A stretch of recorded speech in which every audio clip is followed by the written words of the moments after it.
description.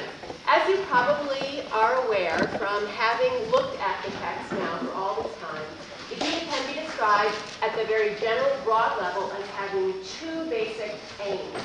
One of these is just to describe what reality is like, to describe what the ultimate structure of the universe is like, what its fundamental constituents are, how those interrelate with one another, what things truly are.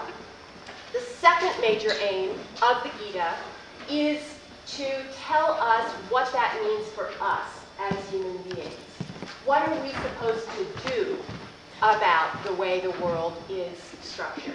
And as you can see, those two interrelate. I need to know what the universe is like before I can figure out what my response to that structuring of the universe is supposed to be.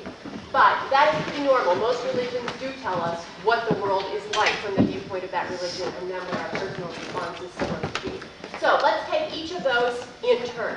First of all, what is reality for the Hindu worldview, specifically the variant of it that we get in the Bhagavad-Gita? The main component, in fact the only component of reality, according to the purest Hindu worldview, is the divine, is God. And that's somewhat misleading at first glance, to put it that way, because when we think of God, we have a tendency to think of the Judeo-Christian God, a personal being who has consciousness, who has knowledge, who stands apart from the world that this God has created, looks down on it, has feelings and relationship with parts of it. That is not what the divine is for Hinduism. For Hinduism, the divine is everything that exists. It is the ultimate transcendent reality that is out there in the world. It is absolute. It does not stand apart from the world and look down on it. It is the world. It is the world, though, in two different senses. It is the world in a sense that is not at all manifest. And that would be the sort of language that you're used to seeing in the Gita. The Gita keeps talking about unmanifest things becoming manifest. And it really is alluding to some of these features of the Hindu divine when it does so. So, the Hindu divine, the Hindu God, also known, as you're aware now, as Brahman, and the actual Sanskrit way to pronounce this is Brahman. The Hindu divine, Brahman, has two major natures, and one is this unmanifest nature. It just is this sort of vast, divine, lumpy experience, reality that has no distinctions, that has no characteristics. There are no details. It is just this kind of awe-inspiring, undistinguished reality. The other side of Brahman, the other major facet of Brahman, is the manifest component of Brahman.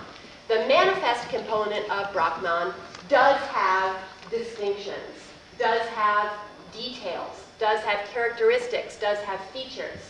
And very likely you're thinking now, as you may have been thinking over the past 2+ weeks, how can one divine have two radically contradictory characteristics? How can it be unmanifest, no details, nothing that can be directly experienced, no characteristics, no parts, and then on the other hand, have these details, these characteristics, these parts? That's a central question that we'll come back to, but it's one of the major things that lets you know that Hinduism has a very radically different way of structuring human beings' knowledge, human beings' relationship to the universe than we are used to.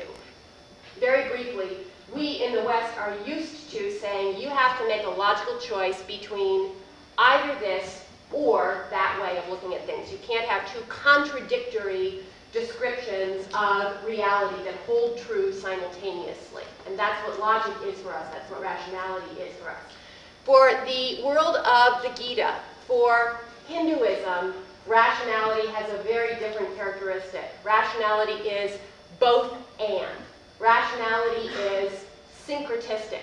Syncretistic means something that is syncretized. It's something that has brought together features from broadly different theoretical origins, something that has very different theoretical features, brings them together into one new whole that does not obliterate either of the major features that you were dealing with before when you were looking at those two broad theoretical realms that you started with.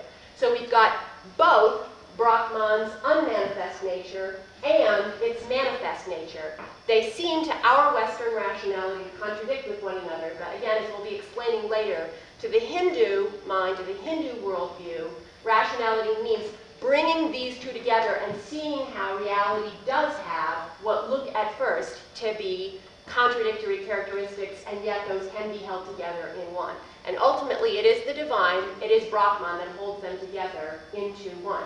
And so this is one of the main things about reality that we need to understand. We need to understand that reality has these, broadly speaking, two apparently different features, all combined into one great big, ineffable, non-characterized divine, and then on the other hand, being able to be broken down into characteristics. We can bring those two things together, and realizing that helps us to understand what reality is like. So, Brahman appears in everything in both its unmanifest form, in the form that has no details, has no characteristics, is just the great big of existence, of divinity. And then also appears in everything in its detailed, manifest, characterized form. And in that second form, the characterized, manifest, detailed form, we see Brahman all around us. Your fingernails are parts of Brahman. They are parts of the detailed, manifest, characterized Brahman.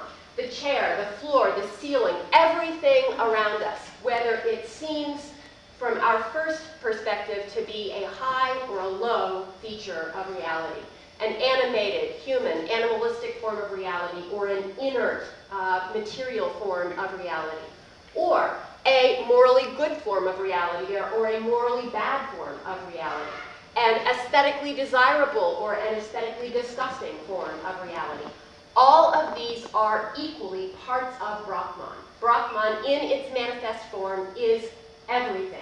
And you'll probably think back now to some of those passages you encounter in the Gita, talking about how the sage, the disciplined man of understanding, makes no distinctions between a criminal, a woman, a dog, any of these very differently valued aspects of reality. And this is one of the main reasons why. In fact, it is the reason why.